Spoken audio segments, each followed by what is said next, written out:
Muito boa noite, queridos amigos. Estamos aqui de volta em mais um programa Polêmica Espírita. Esse é o nosso programa de número 97, 97º programa. E temos aqui como convidado de hoje o nosso querido Otacílio Rangel, que inclusive já é aqui da casa, da rede Amigo Espírita, da RAI TV. Mas antes de passarmos a palavra para ele e cumprimentá-lo, vamos dar aqui o nosso tradicional boa noite ao nosso querido Paulo Neto. Boa noite, Paulo Neto. Boa noite, Arthur. Boa noite, Otacílio. Boa noite, Fernanda. Parabéns, hoje você chegou em primeiro lugar. Muito bem.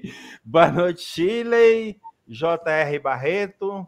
Então, boa noite a todos. Nós estamos aí com o nosso convidado, o Otacílio Rangel, que vai falar de um tema, até mesmo lá para trás, bem atrás a gente falamos, e isso é bom porque eu fico feliz porque vai ter mais algum que vai jogar a minha tese, vamos dizer assim, que eu não estou sozinho, né?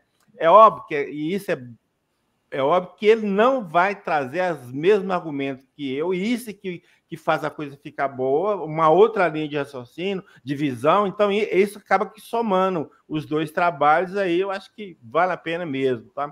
Eu fiquei muito feliz quando eu vi que o Arthur tinha convidado, e principalmente do tema, assim, tá? Deixa comigo, porque é do jeito que eu gosto, é isso aí. Tá? Exato, ele que foi, inclusive... Estava conversando com a Fernanda Linhares. E aí, Fernanda, tem alguma sugestão aí para o nosso próximo Polêmica? Aí fala, tem o Otacílio. É verdade, vou conversar lá com ele. E aí, tudo se passou muito bem, ele está aqui conosco. Boa noite, Otacílio. Boa noite, Arthur. Boa noite, Paulo. Boa noite a todos que já estão aqui no chat aí nos acompanhando. É, para mim, uma alegria muito grande estar aqui com vocês, conversando sobre essa doutrina espetacular, né, que vai mudar o panorama do nosso mundo.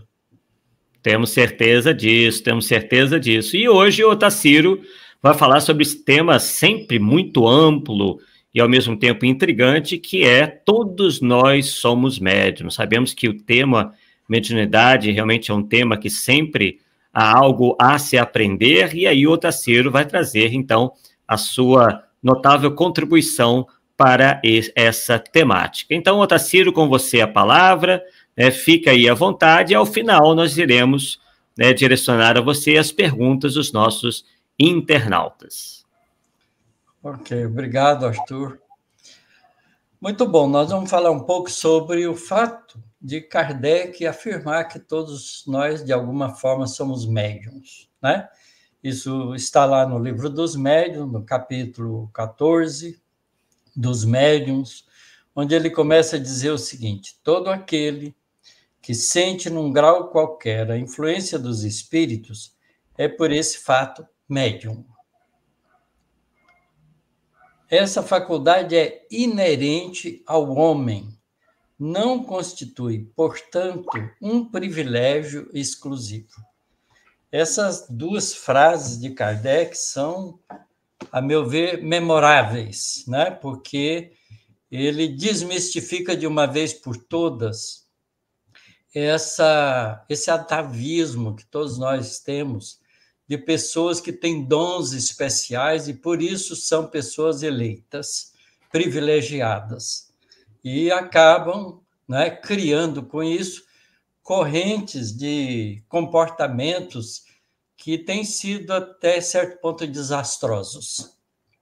Então, se a gente entender o que Kardec está querendo dizer aqui, e entender que tudo isso é parte de uma situação, de um fenômeno natural, né, acessível a todas as criaturas, a gente passa, então, a pensar nela de uma maneira mais compreensiva e mais positiva.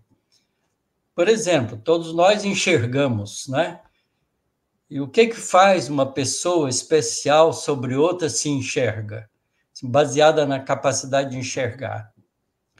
Aí a gente vai ver que é só o detalhe, né, de uso que a pessoa faz daquilo, dessa faculdade de enxergar.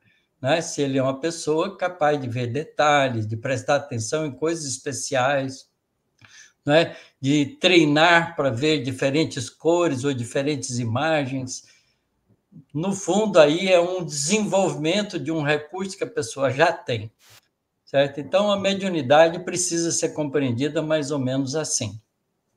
Então, como a mediunidade é um meio de comunicação, é um processo que a gente tem de perceber a realidade espiritual, entrar, sentir a presença dos espíritos e poder intermediar essa presença, então é importante que a gente compreenda também como é que nós fazemos isso entre nós mesmos. Como é que nós nos comunicamos?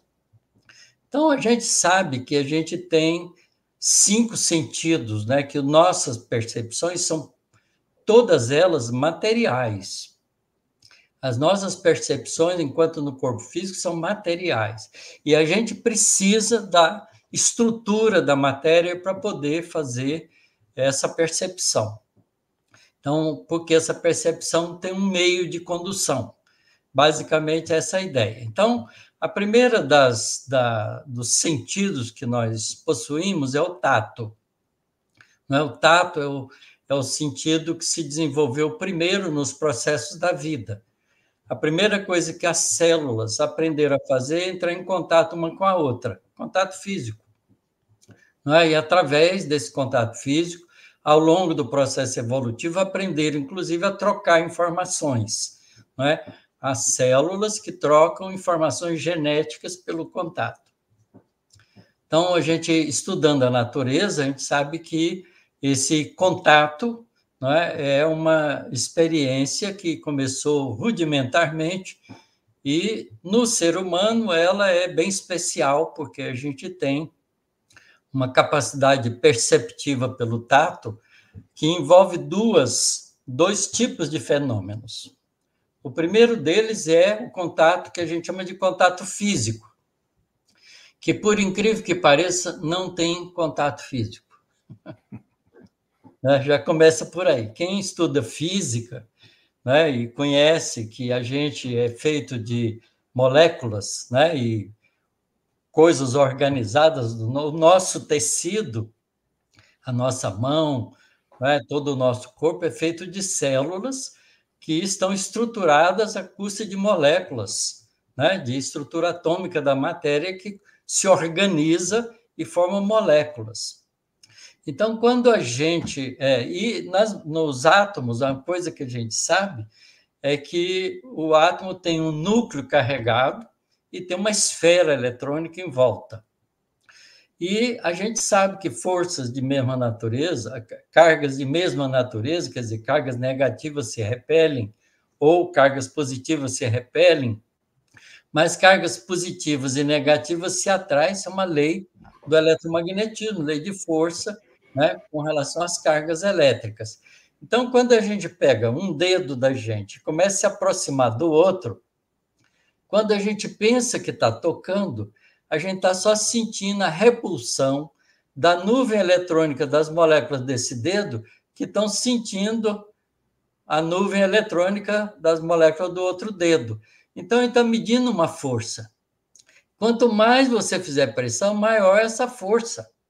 E a gente tem nervos sensores que transformam essa impressão da força elétrica, não é, em correntes elétricas e leva essa informação através do sistema nervoso para o cérebro.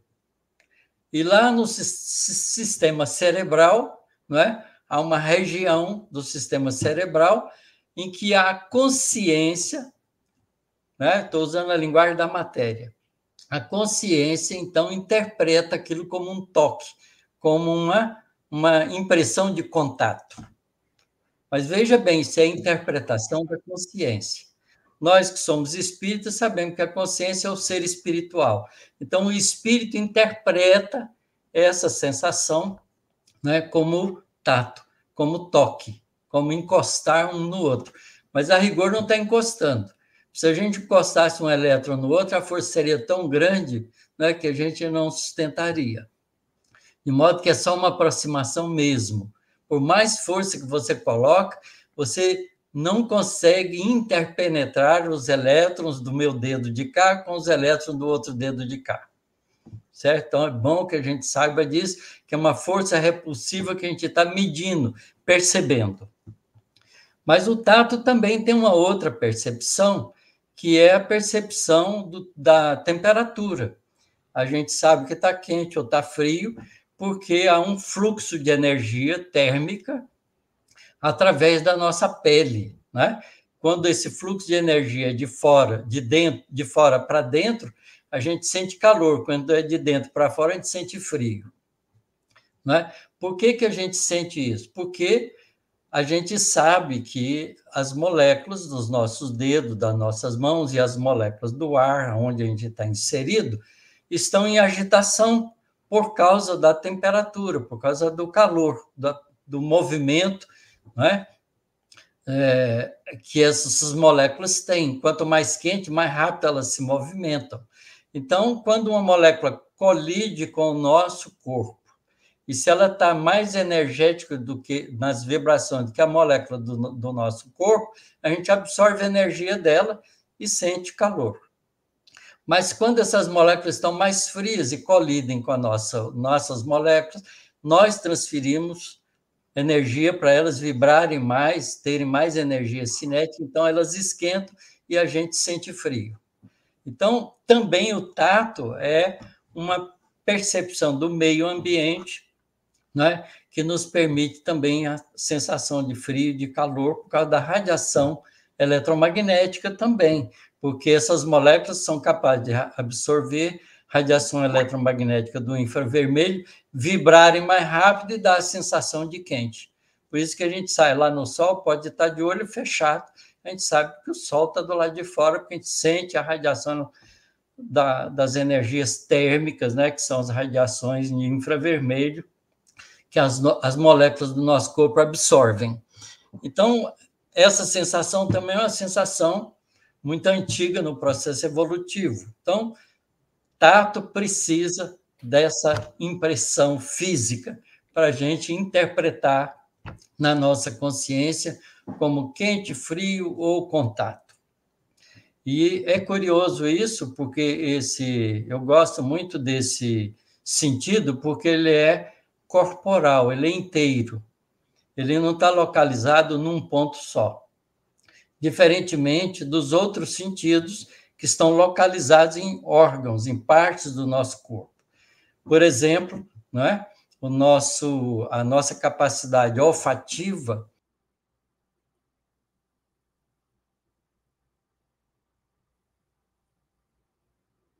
Ué, caiu? Acredito que sim. Internet tem dessas coisas, né, pessoal? Qual é isso? Já voltou já. Deu uma queda. Pronto, tranquilo, acontece. A minha internet é boa, nunca aconteceu isso, não, é a primeira vez. Acho que eu estou esquentando muitas coisas aqui. Mas, como eu estava dizendo, né, o nosso olfato, a gente percebe moléculas que se destacam dos objetos e chegam na nossa mucosa nasal, e através desse contato com células especializadas da nossa mucosa nasal, a gente faz um estímulo também nervoso que leva uma corrente nervosa para o cérebro e a gente tem a sensação de cheiro. A gente tem a sensação de cheiro porque a nossa mucosa nasal é capaz de diferenciar tipos de moléculas diferentes. A estrutura molecular de um perfume ou de outro é diferente, e essa mucosa nasal que a gente tem, que são as membranas dos tecidos do nosso nariz, são capazes de identificar, tem receptores para essas moléculas, com as suas estruturas, e essa estrutura faz uma modificação nas membranas da célula, muda os canais iônicos de transporte de íons através da célula, e isso leva a uma impressão de corrente elétrica iônica, né, nos nervos sensitivos para o nosso cérebro, e a gente interpreta como cheiro, como perfume, né, agradável, como cheiro desagradável. Então, é um contato molecular que faz com que a gente tenha essa percepção. Essa percepção é semelhante à gustação. O gosto também é do mesmo jeito. A gente tem nas papilas da língua, né, células especializadas que são capazes de identificar estruturas moleculares, que dá também a sensação de sabor, que é levada para o nosso cérebro e a nossa consciência interpreta como sabor. E o cheiro e o gosto são duas coisas interrelacionadas. A rigor, a gente tem alguns gostos básicos e uma quantidade imensa de cheiros, tá certo? Então, a gente associa uma coisa com outra, às vezes a gente pensa que está sentindo um gosto muito diferente, mas a sensação é muito mais pelo cheiro do que pelo gosto. É muito curioso isso também, e a gente não toma muita consciência disso, não. A gente só vai reagindo a essas sensações, não é? Mas, outra vez, quem interpreta isso é o ser espiritual, ou a consciência, que utiliza da nossa estrutura cerebral para receber essas informações do meio ambiente.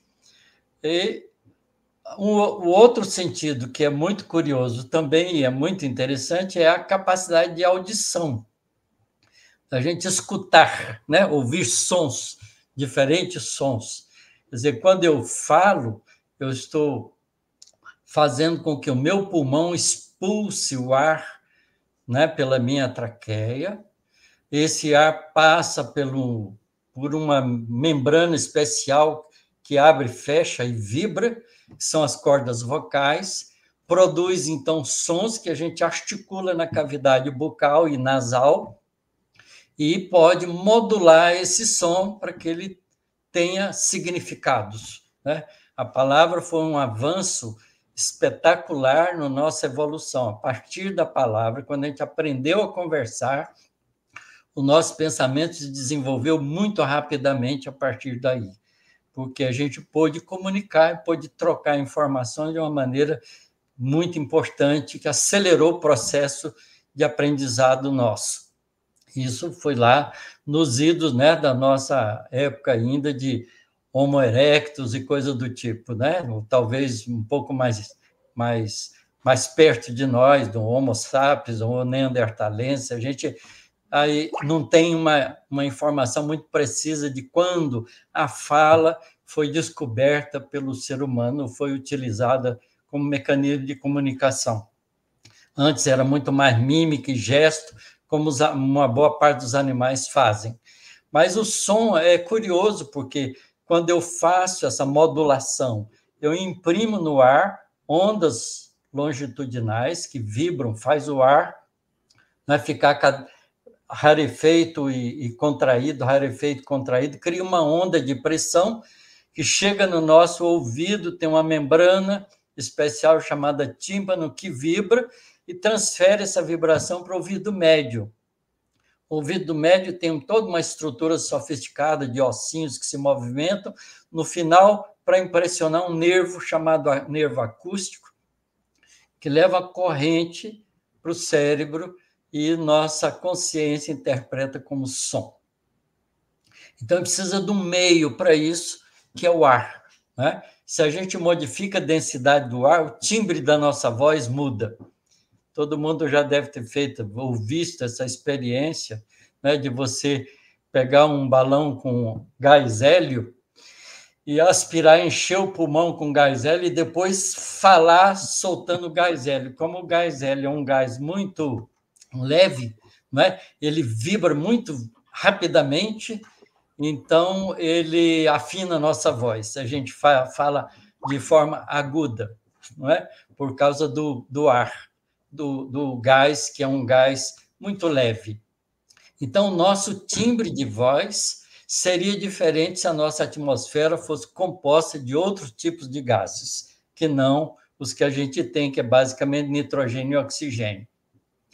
Então, é muito curioso também, né, que a gente possa, através de vibrações, né, a gente ter informação e se comunicar uns com os outros. Vocês estão me ouvindo graças a isso. E, finalmente, a gente tem a capacidade visual, né, que também é feita de uma maneira extremamente importante, foi desenvolvida ao longo de muitos e muitos milhares de anos de evolução, e a gente se vê um ao outro porque a luz, né, que colide conosco e espalha, não é? Cria diferentes intensidades de luz espalhada, não é? Essa luz alcança o nosso olho, colima para a nossa retina, no fundo do olho, as células retinoides que a gente tem moléculas especializadas que absorvem a energia da luz, do fóton luminoso, faz uma modificação estrutural, encaixa, né, em moléculas da superfície da retina, das células, identifica isso, faz modificação de correntes iônicas através da membrana dessas células e, novamente, gera uma corrente nervosa que leva para o nosso cérebro e a gente interpreta como imagem, como cores. Né? Então, é também uma coisa interessante, porque tudo isso é comunicação do meio exterior para a nossa intimidade, interpretada pela nossa consciência, que, afinal, é o ser espiritual que somos. Então, comunicação entre nós é fácil da gente entender. Mas a gente pode perguntar o seguinte: a gente já sabe que a gente é ser espiritual e que o espírito pode se libertar do corpo físico. Então, como é que dois espíritos se comunicam no mundo espiritual? Ele não tem o corpo físico, não tem as moléculas de estrutura atômica, porque o corpo espiritual é feito de outra coisa que ele não sabe o que é. Tá certo? A gente sabe que é de fluido cósmico universal, mas a gente não sabe o que é o fluido cósmico universal. Isso é a nossa ignorância ainda do mundo espiritual. Não é? Mas o fato é que os espíritos se comunicam um com o outro. Então, eles devem ter um recurso para fazer isso. Então, como é que dois espíritos, como é que a gente pode entender como dois espíritos se comunicam? Então, a gente vai lá na doutrina espírita, a doutrina espírita vem e explica para nós, tanto no livro dos espíritos como no livro dos médiuns, que nós somos constituídos de 3 partes, não é? Nós somos o ser humano, ele tem um corpo físico de estrutura atômica da matéria, que nós, com a ciência, sabemos investigar muito bem, temos muito adiantamento já de conhecimento dessa parte, mas a gente também tem um corpo espiritual, um intermediário, que é chamado por Allan Kardec de perispírito, que é um corpo fluídico. A palavra fluídico quer dizer, basicamente, que é diferente do nosso corpo material, portanto, é feito de alguma coisa que não é detetável pelas condições materiais, o que significa que ele não é feito de estrutura atômica da matéria, porque a estrutura atômica da matéria a gente deteta, certo? A gente sabe medir todos os átomos, todas as propriedades que eles têm. Então, é feito de outra coisa, certo? E isso a gente não sabe o que é. A gente, então, para dizer que é diferente, a gente chama de quintessência, a gente chama de semimaterial. Como é que uma coisa pode ser semimaterial, meio átomo, meio no átomo? Como é que é isso? Então, são linguagens, são palavras que tentam dizer para nós só que é diferente. É diferente e não sabe entender isso, porque não está na nossa capacidade sensorial enquanto homens, enquanto encarnado. Mas o espírito, né? O ser espiritual propriamente dito, que é o ser que sente, pensa, quer, tem vontade própria, não é? Isso a gente chamaria de espírito propriamente dito, está revestido de um corpo fluídico chamado perispírito. Então, quando a gente desencarna, quando o corpo físico morre, o espírito não é uma abstração, ele é um ser, né, que continua pensando, se querendo, sentindo, e para sentir ele tem um corpo perispiritual, um corpo fluídico para isso. Então, vamos entender esse corpo como um corpo feito de algo que é vibrátil, né? Porque as vibrações ajudam muito a gente a entender isso. O som é um fenômeno vibracional, a luz é um fenômeno vibracional. Então, vamos usar dessa analogia, né? E dizer que o nosso corpo perispiritual é um corpo vibrátil. E cada vontade própria, que é o ser espiritual, faz esse corpo vibrar de acordo com as suas próprias, com os próprios recursos, com a sua própria identidade. Então, quando um espírito pensa, ele gera nesse corpo vibrações que se propagam através do fluido cósmico que o espírito está vivendo, mergulhado numa matéria sutil, que a gente não sabe o que é feito, que é chamado de fluido cósmico, que enche o universo inteiro, né?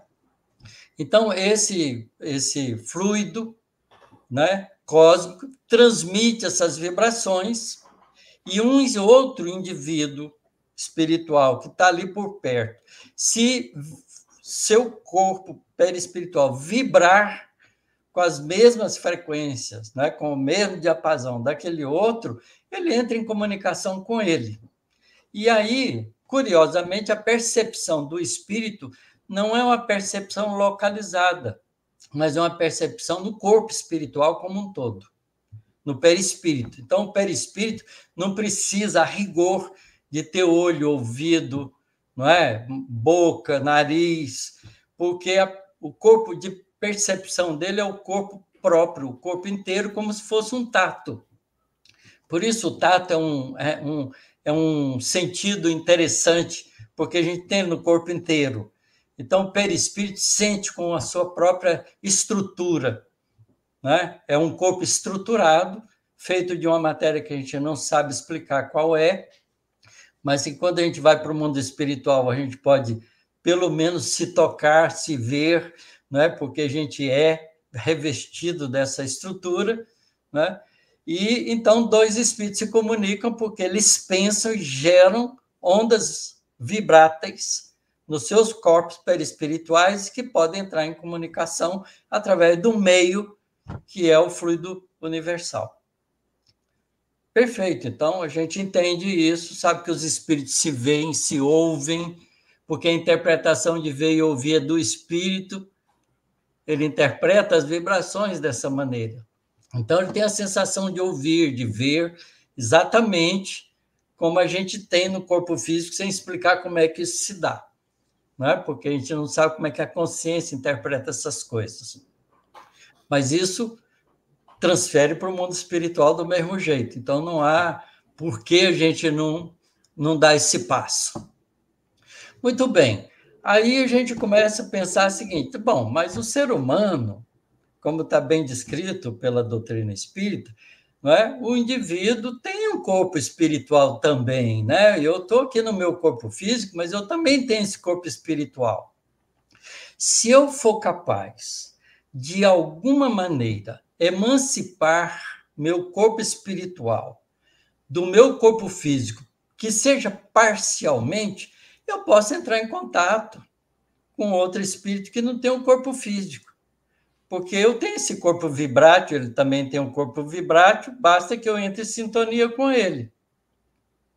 Tá certo?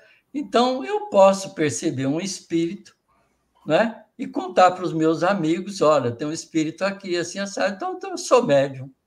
Tá certo? Isso é ser médium. Não é? Ser capaz de alguma maneira, identificar essa percepção que a gente já tem em si próprio. Curiosamente, a gente sabe também que quando a gente dorme, a gente pode deixar o corpo físico parcialmente e sair mais livremente, emancipar-se parcialmente do corpo físico e entrar em contato com outros espíritos. Então, de qualquer maneira, a gente está sempre em contato com o mundo espiritual, independente do fato de a gente ter consciência disso ou não. É aquela história que a gente tinha de alguns séculos atrás, né? Poucos séculos atrás, todo mundo achava que a Terra girava em torno do Sol e estava todo mundo enganado, não é? Quer dizer, todos nós fazemos isso e não tomamos consciência disso. Quando a gente muda o referencial da gente, a gente começa a perceber. Quando a gente mudou o referencial da Terra, pôs o referencial no Sol, a gente entendeu todas as órbitas dos planetas e tudo mais e percebeu que a gente não era centro de coisa nenhuma, não é? Então, essa experiência de aprendizado a gente vai fazendo à medida que a gente se abre para ela. Nossa capacidade de curiosidade e de perceber, de investigar, de querer entender, é que faz abrir esses caminhos para a gente. Então, a gente tem essa experiência na gente, mas a conscientização dela depende de nós nos amadurecermos para isso. Aliás, tudo é assim, né? Se você vai numa exposição de quadros, de pintura, e você não entende nada de pintura, você acha o quadro bonito ou feio, te agrada ou te desagrada no máximo. Ah, não gosto desse jogo de cores, essa imagem ficou muito distorcida e ponto. Mas quando você estuda a arte, compreende todas as técnicas, aí você olha o quadro de forma diferente, porque você sabe analisá-lo e sabe extrair dali o que o autor do quadro quis com aquele tipo de pintura. Então, é esse o papel nosso na busca do conhecimento, né? Então, a gente tem essa realidade com a gente, mas a gente não toma consciência dela. A gente acha que o sonho é uma pura fantasia, mas a gente também não sabe explicar o que é fantasia. A gente usa a palavra, mas não sabe explicar o que é. A gente usa a palavra imaginação, mas não sabe explicar o que é imaginação, não é? Porque a imaginação é a capacidade de formar imagem, não é? Então, a gente forma imagens, se as imagens são fictícias ou reais. Mas é importante a gente, né, questionar essas coisas. Então, é muito fácil a gente estar em contato com espíritos sem perceber que a gente está em contato com espírito. Quando a gente toma consciência disso, é o que o Kardec está dizendo, se algumas pessoas, de alguma forma, sentem, ele é médium. Quer dizer, a gente se torna médium na medida em que a gente compreende o mecanismo de comunicação entre os espíritos e nós. Tá certo? Então, todos nós somos médiuns, não há como escapulir disso, porque a nossa realidade é de um ser espiritual embutido num corpo físico, mas que pode aprender. E aí é que está o segredo, né, de desenvolver os recursos da mediunidade, pode aprender a se emancipar parcialmente do corpo físico com consciência, sem perder o contato com o corpo físico e trazer as informações do mundo espiritual para o mundo físico através da nossa interação perispiritual. Por isso a gente entende por que o Erasto, no Livro dos Médiuns, afirma categoricamente isso para nós. Os espíritos se comunicam perispírito a perispírito. É o corpo de comunicação. Como nós somos homens, mas temos também o corpo perispiritual, à medida que a gente faz isso, e transfere essa comunicação para uma realidade física, a gente está sendo médium. Então, não há como a gente não entender essa colocação que Kardec faz, porque ela é muito simples de entender, basta que a gente pense, né, com esses recursos que a gente já aprendeu. Então, todos nós somos médiums. E a gente quer ser um bom médium, um médium de capacidade fácil de comunicação, treine se emancipar do corpo físico para fazer isso muito bem. Muitos de nós nem sabem dormir, a gente deita, dorme e fica deitado, o espírito deitado junto com o corpo e não sai dali o dia inteiro. É o que a gente fazia quando a gente era homem primitivo. É como fazem os animais, não é? Eles não têm autonomia para sair por aí. A gente só aprendeu a sair por aí quando a gente começou a aprender a comunicação, especialmente com a palavra. Porque a gente começou a trocar informações e aí a nossa possibilidade de fazer isso enquanto dormia com os espíritos cresceram e a gente então começou a ter informações do mundo espiritual através do sono, né? E a gente começou, então, a criar todos os nossos mitos que a gente desenvolveu na história da humanidade. Então, a própria mediunidade, por isso mesmo, explica todo esse mecanismo, né, de desenvolvimento dessa mitologia toda, né, de céu, inferno, muitos deuses, porque, a rigor, estava entrando em contato com uma realidade que a gente não compreendia direito ainda. Então, basicamente, né, fica fácil da gente entender que todos nós somos médiuns. Agora, a especialidade mediúnica vem do fato do corpo do médium, do espírito do médium, né, ter a habilidade desenvolvida de ação com a corporificação. Se eu sou um indivíduo que desenvolve a capacidade de escrever com facilidade e tudo mais, essa comunicação que eu vou trazer do mundo espiritual, posso fazer, né? Perispírito a perispírito, mas comandando no meu corpo a capacidade da escrita, na minha estrutura cerebral e no mecanismo, né, que eu desenvolvi para escrever, ou para enxergar com a visão diencefálica, com a visão lá dentro da estrutura mental, né, da estrutura do cérebro, ou com outras possibilidades, e aí vai variar os tipos de mediunidade que cada um pode desenvolver. É claro que o indivíduo que é muito mais desenvolvido, ele não tem uma mediunidade, só uma maneira de expressar essa comunicação, uma única só, como é o caso do Chico Xavier, fazia isso de muitas maneiras. Então, o fenômeno em si não é difícil de entender. Então, basicamente, o que eu queria colocar para vocês é uma visão um pouco diferente daquela que a gente encontra na literatura espírita, mas o que acontece é que quanto mais a gente vai estudando, mais a gente vai amadurecendo e a gente vai também compreendendo com mais amplitude aquilo que os espíritos dizem, às vezes, em entrelinhas. Muito bem. Sem dúvida, né? Então, o que o Otacílio está muito bem propondo é que a gente tem uma visão mais ampla, né? Inclusive trazendo aí a própria contribuição, né, da ciência para entender todo esse fenômeno, né? E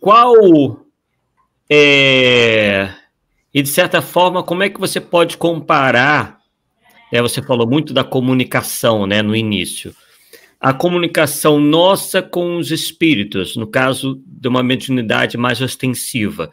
Como é que você, como você vê os mais variados níveis de sensibilidade mediúnica? Por que alguns teriam essa mediunidade mais aflorada e outros, né, têm essa mediunidade tão mais sutilizada? É porque, ao longo das nossas diversas existências, a gente já teve recurso de desenvolvimento desse processo, né? Muitas vezes até provocado por grandes inimizades. Imagine você, né, que você, numa encarnação, prejudica uma pessoa, que ela fica com mágoa de você, vocês dois desencarnam, né? Depois você encarna de novo, o outro fica lá no mundo espiritual, mas de repente ele te encontra encarnado.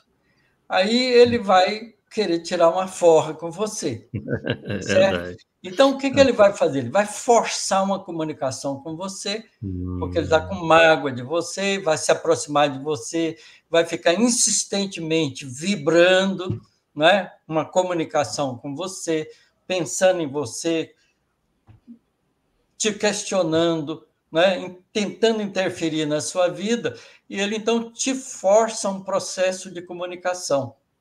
Se esse processo dura durante um tempo relativamente longo, o que acontece é que você começa a percebê-lo, né? Por um incômodo, inicialmente você nem identifica o que é, mas é um incômodo. Até que você acaba tendo consciência, porque durante o sono físico ele aproveita para te encontrar. E o que acontece é que você vai identificando isso e vai tendo, não é, uma reação de defesa para isso. Na reação de defesa, muitas vezes, você, quando sente ele enquanto você está acordado, a vontade que você tem é de fugir dele. E muitas vezes você entra até em convulsão, sai do corpo físico por causa do medo, né, por causa da necessidade de fugir daquilo, é uma defesa, né? Então você começa a aprender de uma maneira forçada a se emancipar do corpo físico, tá certo? Então, muitas vezes a gente desenvolveu recursos de mediunidade por causa dos processos obsessivos, tá certo? Outras vezes a gente fez isso porque desejou, né? Porque quis aproveitar as experiências da noite. Isso depende do amadurecimento de cada um.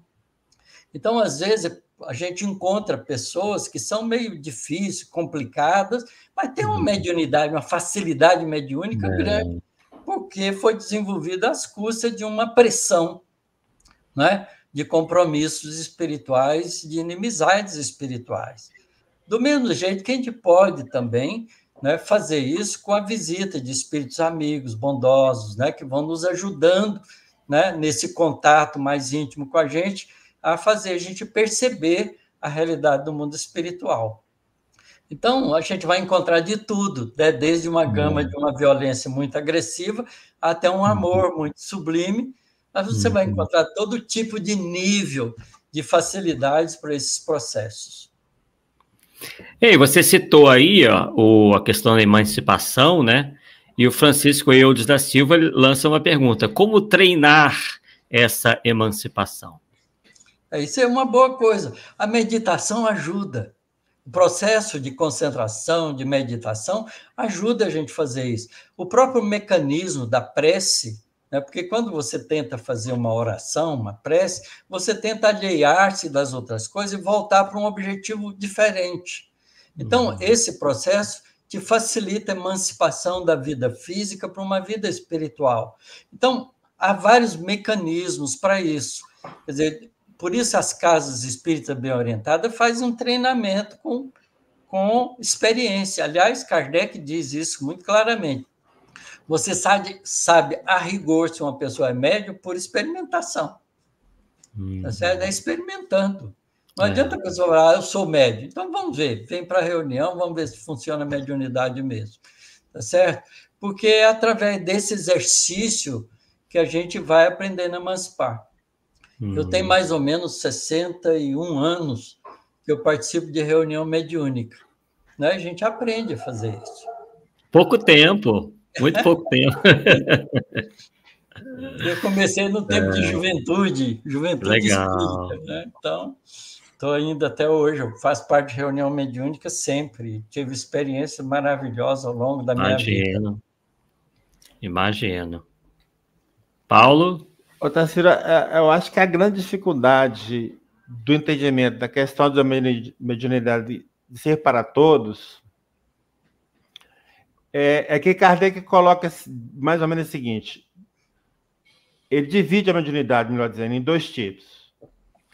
A mediunidade no sentido amplo, que essa todos nós temos, e no sentido restrito, aquela que é ostensiva. Então o cara já está sentindo mesmo, tá mais, vamos dizer, mais adiantado que o primeiro, deu para entender? Sim. E aí, quando ele fala assim, precisa ser médio para. Ele está falando de qual? Do outro, da ostensiva, que não é todo mundo que é. Então, como esse da ostensiva não é todo mundo que é ostensivo, aí o pessoal conclui que nem todos são médios, quando, na verdade, a mediunidade é isso. O ostensivo é um grau superior de mediunidade, se a gente pode falar assim, mas que a mediunidade todos temos. A questão 459 pergunta se os espíritos influem em nossas vidas, não é isso? Mais ou menos foi falando assim: via de regra, sou eles que vos dirigem. Isso. Não é isso? Falou certo. Que só para os médios ou para todo mundo? Falou para todo mundo. Então acabou, meu. Então acabou. Essa resposta que os espíritos dão, não é? Bota todo mundo no mesmo balai, né? Na mesma situação. Né? O problema todo, mas isso é semelhante ao que eu falei antes, Paulo. Todos nós, né, a menos que a gente seja cego, todos nós enxergamos, mas nós não enxergamos do mesmo jeito. Tá certo? A capacidade visual de cada um de nós é desenvolvida de acordo com os nossos interesses. Né? Então, somos nós que nos tornamos médiuns ostensivos pelo querer, pelo se esforçar, pela capacidade de desenvolver na gente, não é? A consciência clara do fenômeno, percebendo o fenômeno de comunicação com o mundo espiritual. Eu acho que aquele exemplo que você deu da pessoa em frente ao quadro, eu acho que aquilo que é legal, porque o médio ostensivo, o médio comum só é aquele que olha o quadro. Né? Olha o quadro. Só bonito, é feio, só fica nisso, né? Vamos dizer assim. Agora, o ostensivo é aquele que estudou, que sabe os detalhes de cor, de luz, não sei o quê, entendeu? Eu acho que é esse retrato que colocou, eu acho que explica bem. Eu vou usar a química para deixar isso mais claro. Uhum. Você pega 2 líquidos brancos, mistura, fica azul. Tá certo? Aí você fala, meu Deus, que mágica você fez. Não é? Olha, o bandeirante lá que foi para Goiás, pegou uma bacia, pegou a água do rio, sem os índios ver, misturou álcool e pôs fogo. E ameaçou os índios, eu vou pôr fogo na água se vocês não me derem o que eu quero. Tá certo? Pôr fogo no rio. Não é que os índios não sabiam o que era álcool, a diferença entre álcool e água, nem viu o que ele fez, não é? Então, quando a gente não compreende a coisa, a tendência da gente é se proteger daquilo, não querer aquilo, ter medo daquilo, né? Porque a gente ainda não tem a coragem de enfrentar o desafio para poder compreender. Tá certo? Então, se a gente quer realmente ter a facilidade da comunicação com o mundo espiritual, vai fazer um treinamento. Tá certo? Tem regras para isso. O livro dos médiuns está cheio de instrução para facilitar a vida das pessoas que querem isso. Não é? Porque é uma experiência de comunicação com uma realidade diferente daquela que está acostumada no cotidiano, do dia a dia da vida do ser humano. Não é? Então, você tem que conhecer isso e se preparar para isso, porque toda experiência nova tem risco. Se você não conhecer o fenômeno, conhecer como é que se dá, quais são as regras daquilo, você corre o risco também de entrar num caminho perigoso. Perigoso. Tá certo? Então, para você ter uma mediunidade boa, tem que praticar. A gente viu, o Chico Xavier é um médium maravilhoso. Quantas encarnações ele está fazendo isso? Ele é ostensivo porque ele já utiliza desse recurso desde muitas existências. Você está falando um negócio aí que eu sempre questionei e eu achei muito pouca informação sobre isso. Que a mediunidade, vamos dizer assim, não é ostensiva, tá? A mediunidade ostensiva, ela não cai de paraquedas. É um crescente. Você vai tendo tendências de outras vidas e vai ampliando, né? Não é uma coisa que você... por exemplo, você não tinha mediunidade no passado, chega aqui hoje é o Chico. Tá certo? Não tem jeito. Então, ela também seria aquisições do pretérito, é isso mesmo? É, claro, porque essas experiências de comunicação, uma comunicação espontânea e comunicação forçada, faz parte do nosso elenco de reencarnações. Tá certo? Então, muitas pessoas já praticaram isso de uma maneira inconveniente até, mas desenvolver a capacidade de fazer isso, mas agora tem que disciplinar essa capacidade numa direção positiva, porque senão cria dependências outras, porque tem espíritos e espíritos, não é? Você pode se servir como médium, né? Ser um médium para espíritos que são desequilibrados, né? E você sofrer as consequências disso muito gravemente. Então, o problema não é ser médium, é o que você vai fazer com esse recurso. O problema é esse, você tem uma visão, o que você vai fazer com a sua visão?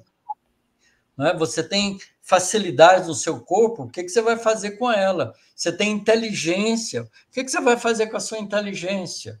Né? Então, o importante, mais do que o fenômeno, que todo mundo pode ter, todo mundo pode desenvolver, não é privilégio de ninguém, mas a condução disso é uma decisão de responsabilidade. Inclusive tem uma pergunta aqui que parece ter muito a ver com isso. E com relação às crianças, vemos muitas onde já vem com uma ostensividade absurda, incontrolável em alguns casos. Comente, se possível. É porque a gente olha a criança e não vê o espírito. A gente está vendo o corpo.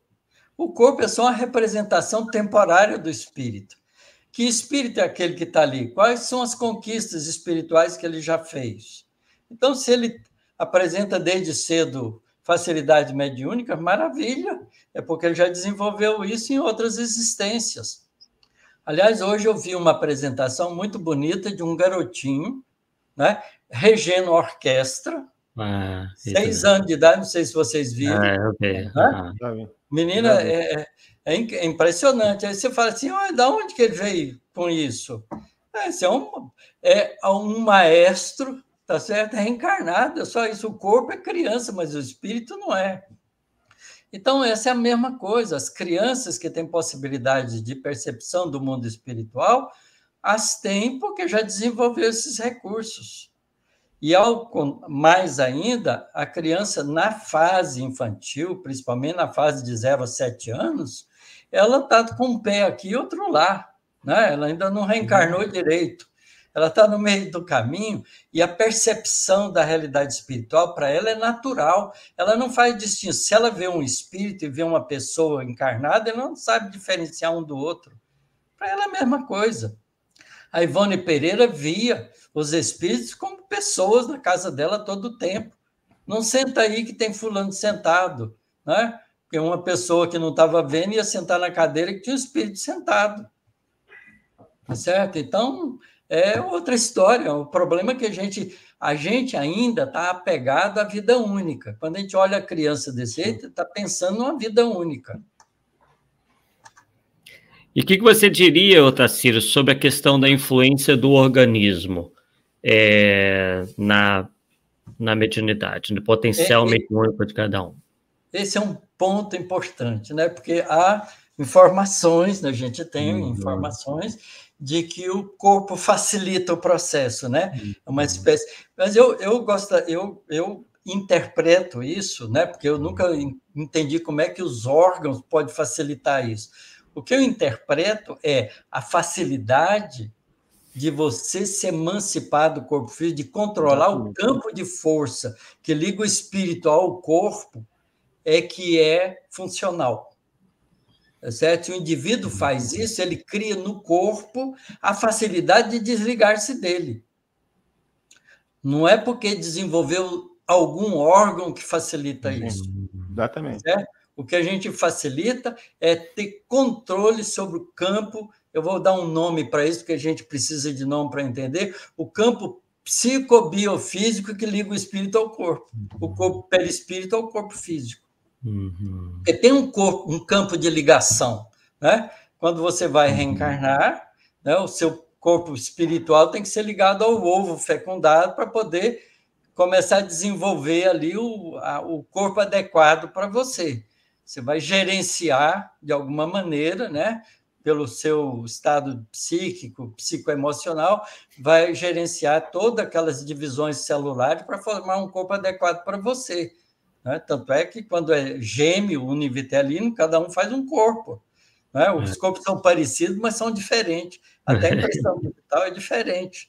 Certo? Porque tem uma característica daquele que manipulou os processos biológicos para poder fazer a corporificação própria para ele. Tá certo? Então, como é que é essa ligação? A gente não sabe isso direito.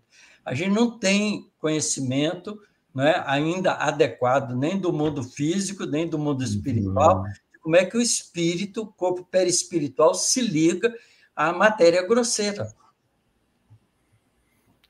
Talvez seria uma predisposição orgânica que permite ao espírito emancipar do corpo com maior facilidade. É mais ou menos por aí, não é isso? Eu acho que ele já reencarna fazendo isso no corpo. Tá.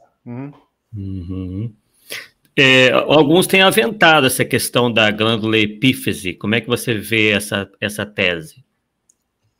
O que eu entendo da glândula epífise é que ela é uma espécie de transdutora de energia. Você sabe o que é um transdutor? Transdutor é um equipamento, um instrumento que transforma um tipo de energia no outro. Certo? Então, por exemplo, microfone é um transdutor. Transforma vibração em corrente elétrica, né? Que depois pode ser transformada em ondas eletromagnéticas através do circuito elétrico jogado por aí. Tá certo?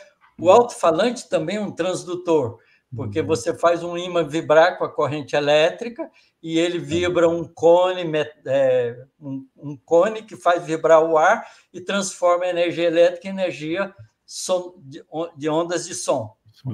Então, o transdutor é um equipamento, né? um instrumento que transforma um tipo de energia em outro. Então, pelo que eu pude perceber, a epífise é uma glândula especial que está ligada ao centro de força coronariana do corpo espiritual, do perispírito, e ela é capaz de transformar a energia espiritual em energia física. Como é que isso se dá? A gente não sabe, porque não sabe como é que o espírito influi na matéria.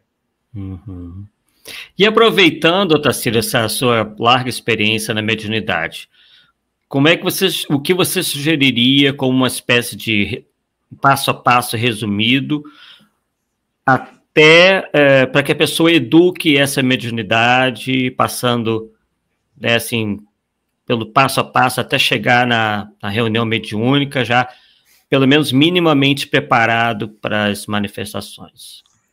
Olha, para que a gente possa ter uma mediunidade que possa ser utilizada de maneira positiva, a bem do seu próprio desenvolvimento espiritual, é preciso que você conheça a realidade do mundo espiritual e a relação do mundo espiritual com o mundo físico, tá certo? E o que significa viver na vida física, né? Porque a vida física a gente vive por viver, a maioria das pessoas vive por viver. Ao invés disso, a gente tem que transformar a vida física da gente em um processo de crescimento espiritual.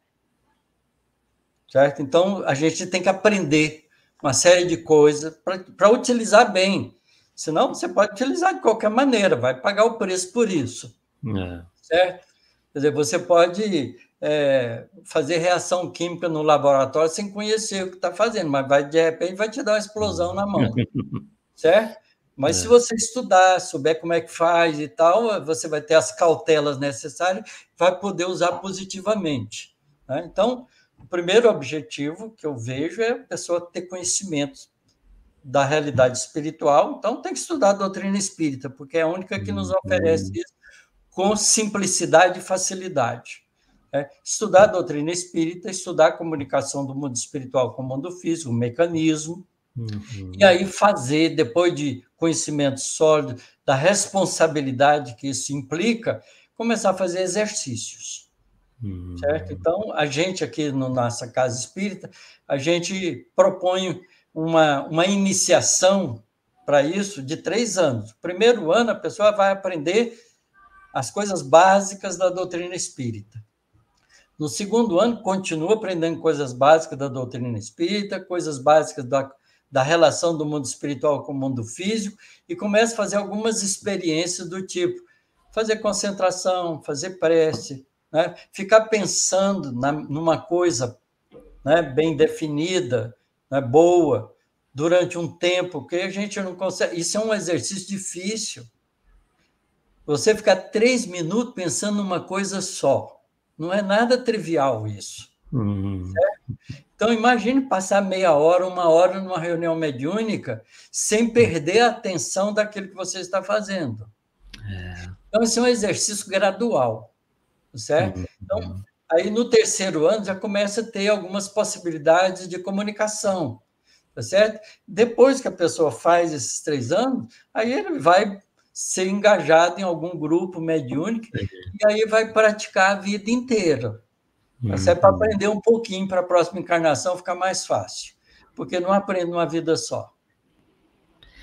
A Esther pergunta, uma dúvida que sempre tive, alguém que não é médium ostensivo, pode, através de um treinamento, digamos assim, se tornar um médium ostensivo? Pode, eu já vi isso acontecer. Eu já tive um grupo mediúnico que eu participei dele, e tinha uma senhora que fazia parte desse grupo, tinha 15 anos que ela fazia parte do grupo, era fiel, né, estudiosa e participante do grupo. Aí, depois de 15 anos, ela começou a ter mediunidade de psicofonia. 15 anos depois. Nossa, muito interessante. E se tornou uma médium boa. Uhum. Agora, tem gente que já vem com isso porque aprendeu às vezes, na pancada, né? Em vidas anteriores, então já chega com o fenômeno pronto, mas agora precisa discipliná-lo, educá-lo. Né? Então, desenvolvimento mediúnico implica em autoeducação, em controle do sistema emocional, né? é uma tarefa de atenção consigo próprio, muito delicada. Sim. E, obviamente, sempre está trabalhando o aspecto, claro, do estudo fundamental, não preciso nem dizer, mas também do desenvolvimento moral, né? Pois é isso que eu disse, né? Se você quer fazer isso com responsabilidade, você tem que aprender a transformar a sua vida numa experiência de crescimento espiritual. Todo o valor moral entra aí.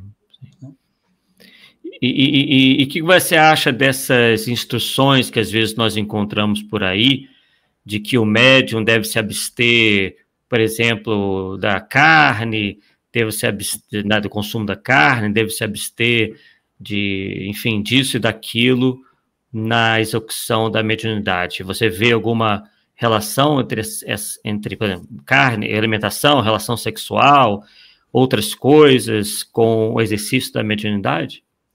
Olha, o que a gente pode entender é simples. Tá? Não, a doutrina espírita é maravilhosa, porque ela desmistifica as coisas. Né? Se você vai fazer um trabalho que implica no seu comportamento de controle mental, é óbvio que o seu organismo não pode estar distraído com funções biológicas que te tiram o sangue da circulação sanguínea do cérebro. Quando você come, você almoça, né? O seu organismo diminui o fluxo de sangue para o cérebro e aumenta o fluxo de sangue para o sistema digestivo. Então, por que você fica meio assim com vontade de tirar um cochilinho depois do almoço, depois da janta? É por causa disso. Então, não faz sentido você ir para uma reunião onde você vai usar a mente, usar o autocontrole sobre você mesmo, sobre o próprio corpo, um exercício mental desgastante, com o seu corpo prejudicado com alimentação pesada, com preocupações de briga que teve em casa, né, com problema que você tem que pagar o banco amanhã. Quer dizer, então, não faz sentido. Então, você tem que ter uma preparação para isso adequada. Não é o fato de comer ou não comer isso ou aquilo, é o fato de ter uma alimentação frugal, para você depois participar daquela reunião sem um compromisso digestivo. Correto. É comer feijoada, Fernando. Lanche do McDonald's bem no dia da reunião, não dá. Pois é. Então, churrasco, né? Não dá. A coisa que a gente observa muito é que nas orientações de reuniões de efeitos físicos ou de curas, especialmente tem essa recomendação de carne, de sexo, de não sei o quê, mantendo um padrão. Porque se tudo que a gente faz... Na verdade, tem uma razão para você ter um cuidado com energias que te desgastam. Sim. Esse é o problema. Porque numa reunião de efeitos físicos, você vai ter que doar muita energia anímica do seu próprio corpo. Sim.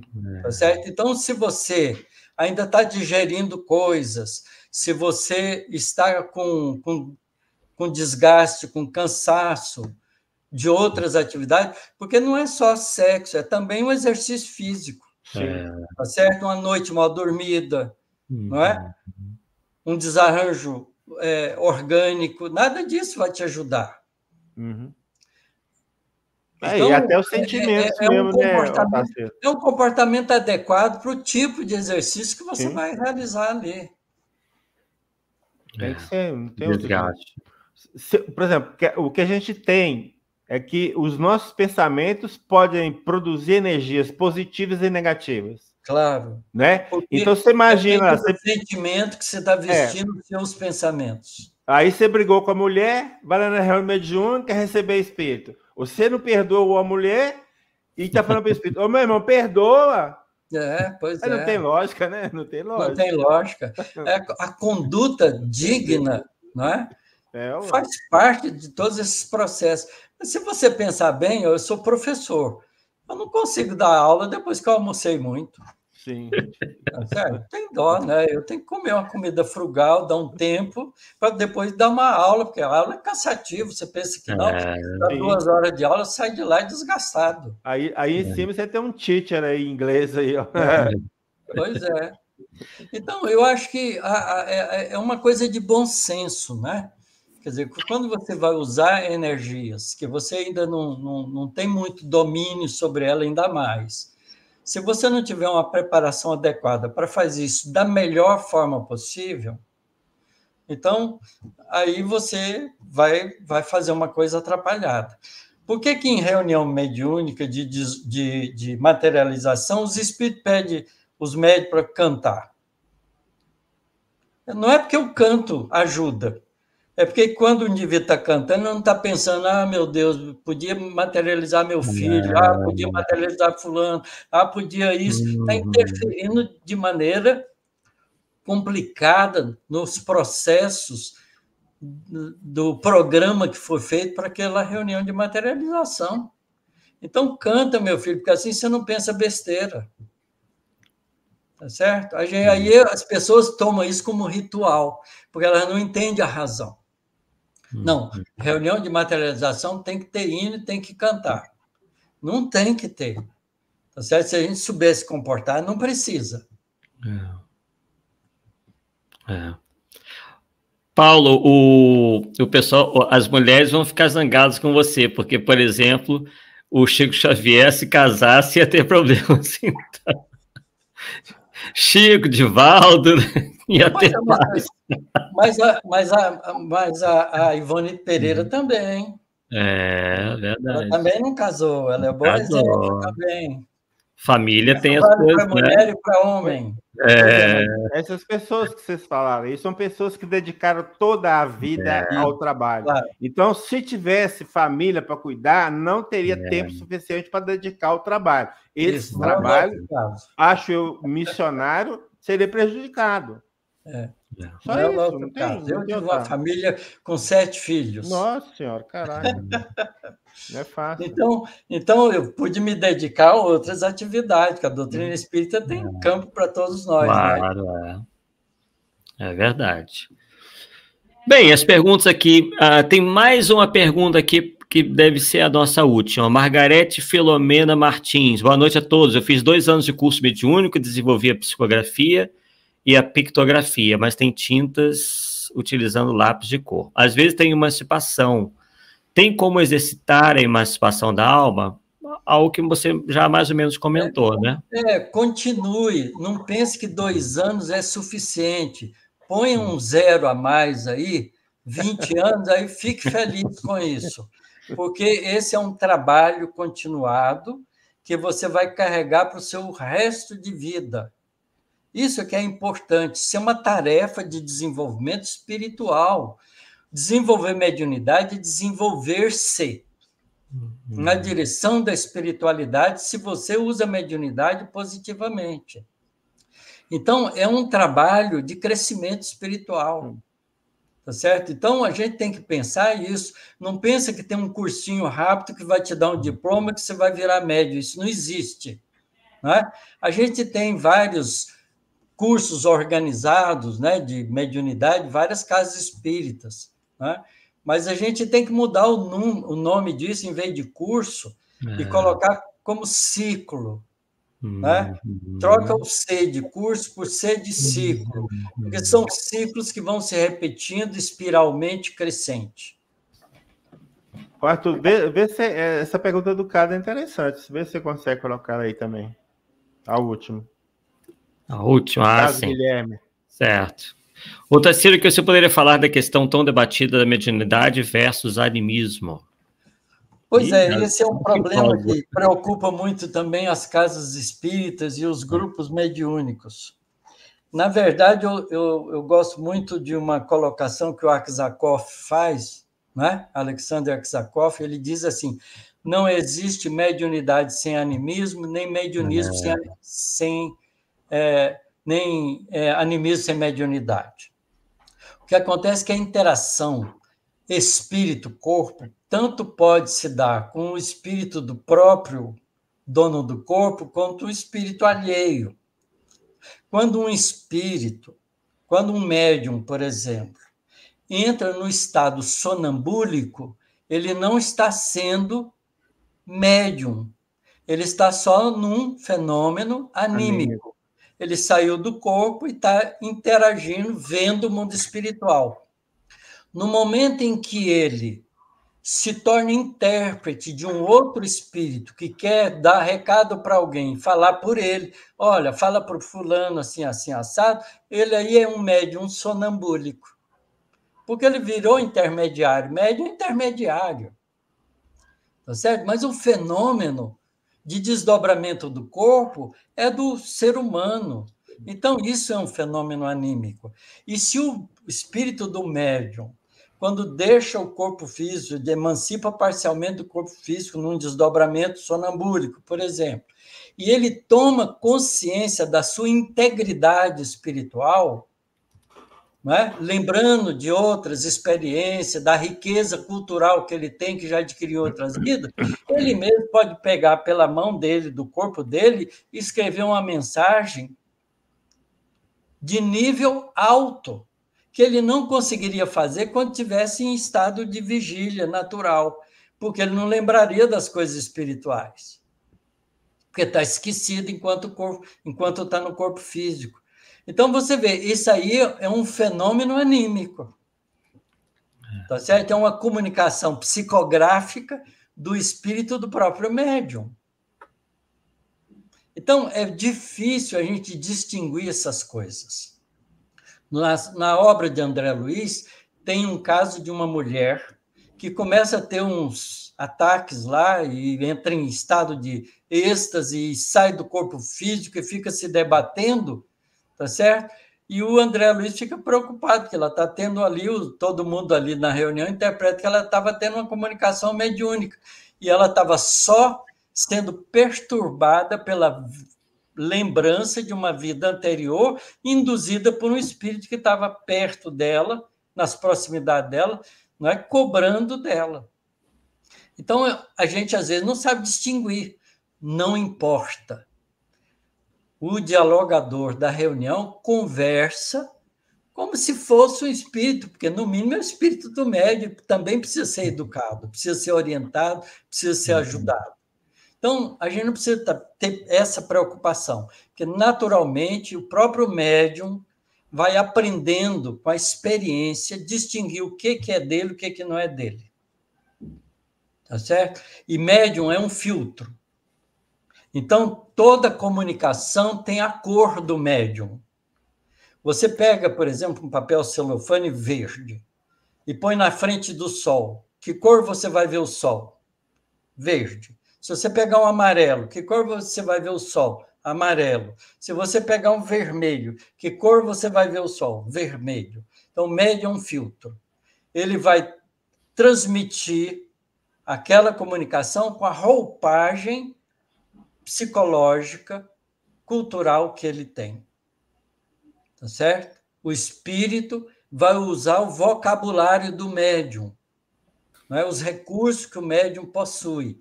Portanto, não há uma comunicação onde o espírito está sendo absolutamente ele mesmo.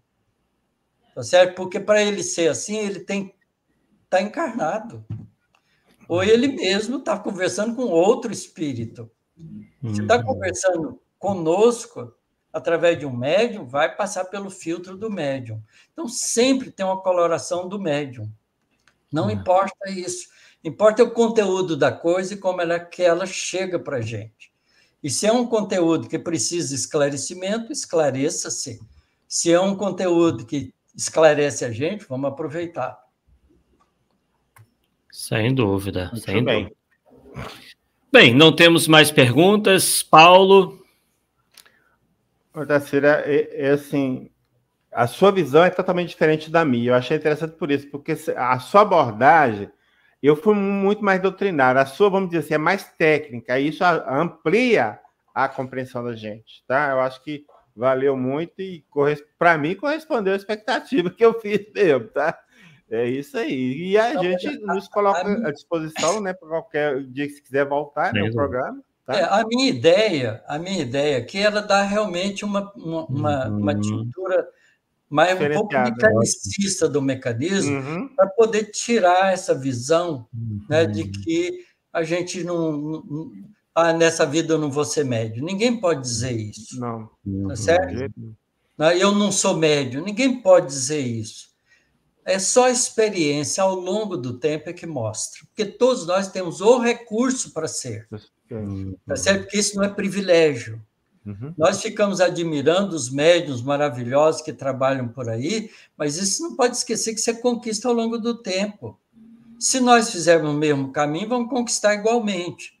Então, a orientação que a gente encontra no Livro dos Médiuns, na doutrina espírita, é uma doutrina, é uma orientação muito preocupada com o que nós vamos fazer com esses recursos. Tem uma preocupação moralizante do fenômeno. Mas isso não implica que a gente não tenha o dever de entender os mecanismos do fenômeno para poder saber exatamente, não é, o que fazer para poder conduzi-lo de maneira moral, equilibrada, de uma forma construtiva para nós, como seres em evolução. Certo? Então, é uma visão, mas eu tenho a visão inteira que você está falando, Paulo. Não, sim, mas é justamente por isso. E eu sei que a preocupação moral é fundamental. Né? O que você vai fazer num grupo mediúnico, quer dizer, eu nunca deixei de participar de experiência mediúnica desde que eu me tornei espírita. Eu me tornei espírita com 18 anos e meio estava começando a frequentar mocidades espíritas, com 19 anos eu já fui para grupo mediúnico e nunca larguei nenhuma dessas atividades de estudar, de experienciar, de desenvolver os recursos que eu posso em mim. E eu posso garantir para vocês que eu não sou um médium lá, essas coisas não, eu tenho que desenvolver muita coisa, apesar dos 60 e poucos anos de experiência, porque isso é um aprendizado longo, é um aprendizado para sempre. Você usou um tema aí.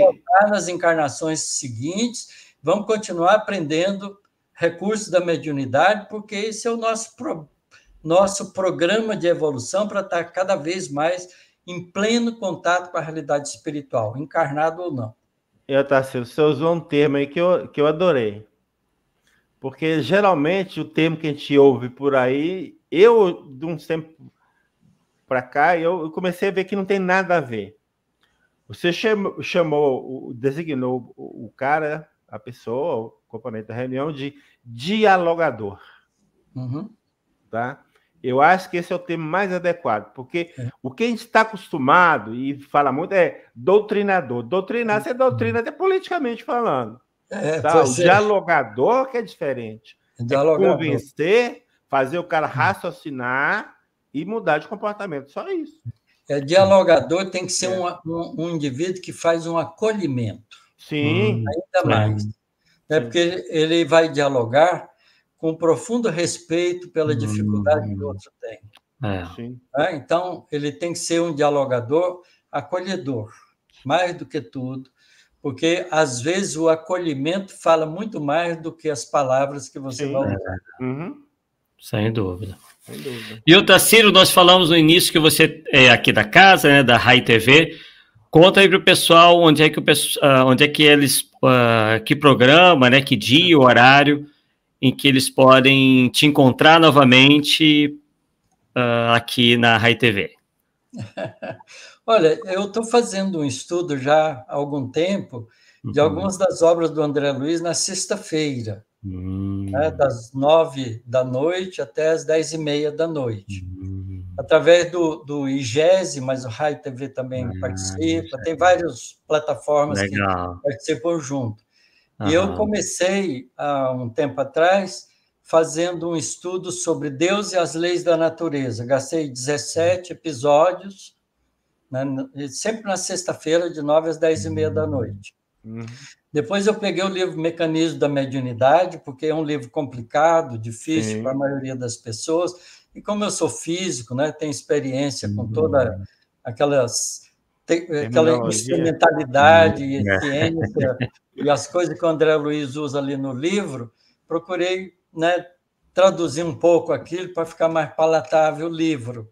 né? E agora estou fazendo isso com Evolução em Dois Mundos, que a gente já está terminando, tá? Faltam umas 9 sextas-feiras para a gente terminar. E pretendo continuar com outros temas, né? Então, esse é um estudo que está bem sistematizado já há alguns anos. Quem quiser participar, está aberto, fácil. Né? Feito o convite aí. E é uma família, a gente já fez uma família com 50 pessoas participando, é muito divertido, muito agradável. É verdade.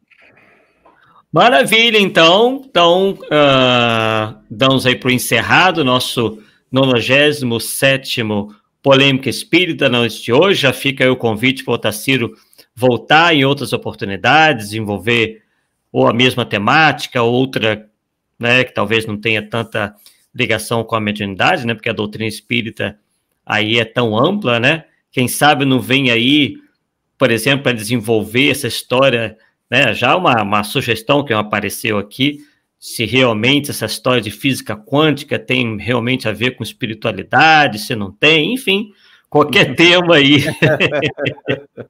que o Otacílio ache que seja, né, que a tônica do nosso programa é justamente essa, de trazer essas polêmicas aí. Otacílio, quer dizer mais alguma coisa antes da gente encerrar? Eu quero agradecer a vocês, né, pela acolhida generosa, pela oportunidade da gente poder contribuir de alguma forma com o pensamento espírita. E eu entendo que a gente vai devagarinho. A doutrina espírita é uma doutrina universalista, ela não disse a última palavra, a gente tem muito que aprender, e eu acho que o estudo do conhecimento cultural ajuda muito a gente entendendo também a doutrina, né?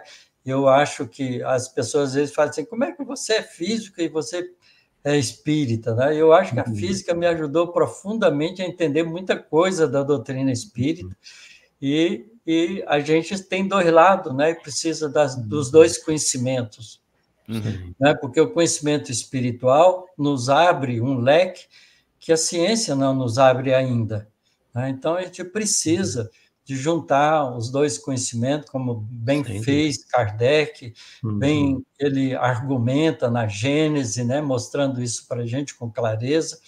E a gente tem que estudar, aprender, desenvolver, e a gente poder trocar informações é muito enriquecedor. Eu aprendo muito com essas experiências e acho que é meu dever também, que eu vou entendendo, de passar para frente.